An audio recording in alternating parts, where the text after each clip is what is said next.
I'm just such an idiot for always going back and sooner or later ordering something on Vestiaire Collective.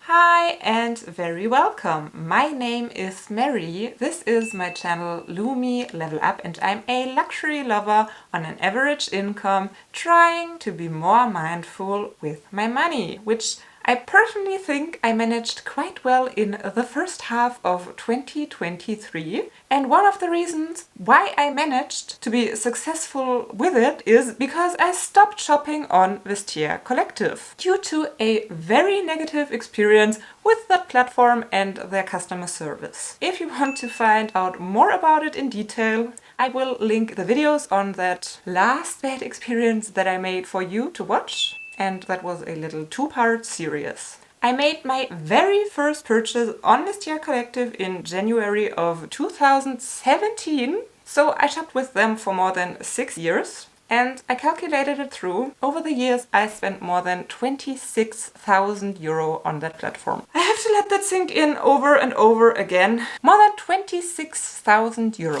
I definitely made several bad experiences in the past with them. I'm confident to say they have the worst customer service that I ever experienced. And whenever I needed their support, it was such a hassle that took so much time and nerves. But at least until that very last incident, after a lot of going back and forth, several mails and chats and even phone calls back in the days, which they do not offer anymore, they usually in the end offered some kind of agreement, if they were in the wrong, which they were every now and then. But when they sold me a bag that was listed as very good condition, but arrived severely scratched, which was not mentioned in the description or shown on the pictures, and the customer service then even agreed that indeed it was not mentioned or visible. Yet still they didn't accept to take it back and refund me my money, but they wanted to force me to sell that bag on. That really hurt my trust to the core. And I decided for myself that I never ever want to shop with them again. I did mention that in several videos since then as well, because not just is it very uncertain to me how they want to authenticate items if they are not even able to notice huge scratches that are very visible.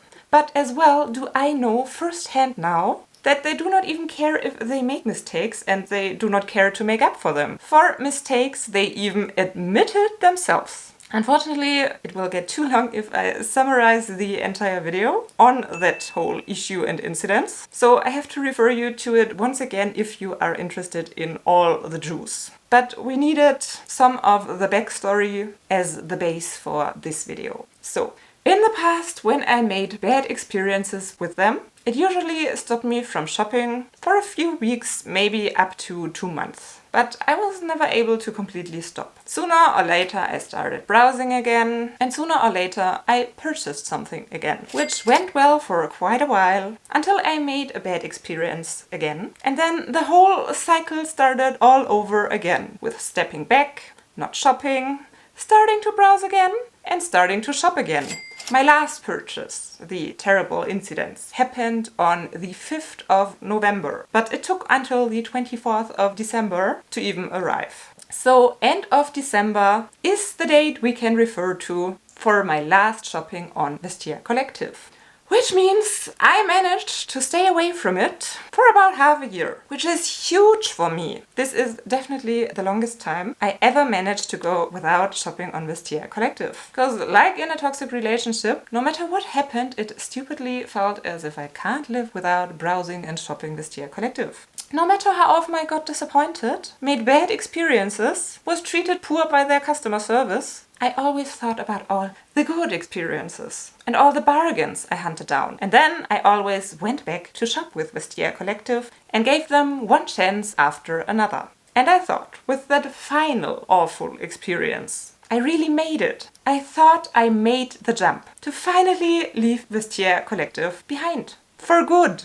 But in the recent weeks, I started scrolling again, mainly to check out some pre-loved prices as research for my YouTube videos, not with the intention to buy something.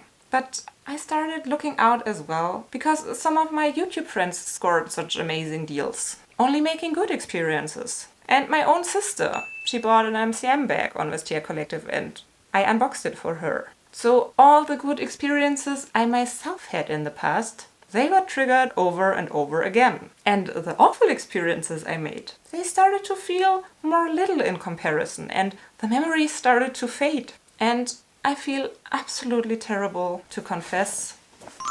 It made me slip. I did order something. I managed to stay away from Vestiaire Collective for half a year. I really wanted to never purchase anything from them again. Yet still I did. And I really feel like an idiot without any self-control. Is this shopping addiction? Is this a toxic relationship with Vestiaire Collective that I just can't end? What is it?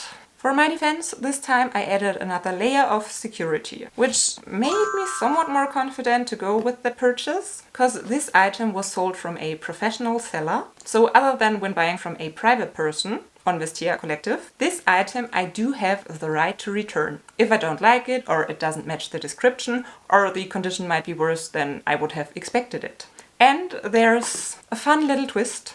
Another layer of security, if I may say so, to that very bad past experience as well that I had shared with you yet. Because even though the scratched item was already bought back in November of 2022, arrived in December of 2022, and the discussion with Vestiaire Collective took until January 2023, and then they decided they won't take it back, I still haven't paid for that scratched bag. Because I chose Klarna as my payment method. If you don't know Klarna, it's an afterpay service. I didn't choose Klarna because I could not afford that bag or I wanted to use installments. But whenever Klarna is offered, I usually pick it because I like that I just have to transfer the money as soon as I receive my item and I want to keep it. And that there is no money transferred from my bank account if I decide to return, or even worse, if an item never arrives. And Klarna does offer some kind of buyer's protection, similar to some credit card companies, I guess. So in case there is a problem with the seller, you might get support through Klarna as well. Well, I actually was able to pause my payment since November. And since Vestiaire Collective was not willing to find a solution with me, the dispute then got handed over to Klarna to be solved by them. It's been months now, obviously. I haven't paid a penny and nothing really happened until now. Because in the past days, Klarna actually reached out to me and wanted some more pictures, screenshots and evidence. What went wrong and that I actually tried to solve it with Vestiaire Collective, which I documented each and every step, and I do have the evidence from the service chat on Instagram that agreed, indeed, the flaws have not been visible. So I actually do have some hope now that in the end I might not even have to pay for that damaged bag that Vestiaire Collective wanted to sell to me as very good condition. And if that actually works out in the end, and Klarna's buyer's protection actually protects me in cases where Vestiaire Collective messes up, well, that might get my Vestiaire Collective shopping back to being a problem. If I don't have to trust that shitty platform, but know that I have another company in my bag. But actually, I hope that won't happen. Well, of course, I hope that I don't have to pay that damaged bag and that the buyer's protection will work there. But I still hope that I won't indulge in excessive Vestiaire Collective shopping ever again. Because I know it's not good and they are not a good platform. I hope this was a one-time slip, sex with the ex, and that it won't happen again. That I finally can end this toxic relationship with Vestiaire Collective for good. If you're curious to see what got me so tempted that I couldn't resist it anymore, consider subscribing and watch out for one of my next videos, which will be another Chanel unboxing. Thank you so much for watching. Hope to see you next time and bye! Somehow I'm feeling a little bit dizzy. Ooh, not sure. Maybe I'm dressed too warm. It's quite hot outside and I don't even know why I put on a lace bodysuit, but I did so. Watch the two-part series why I initially stopped shopping on Vestiaire Collective. And as soon as I did upload it, here you will find my unboxing of the Chanel item that I purchased.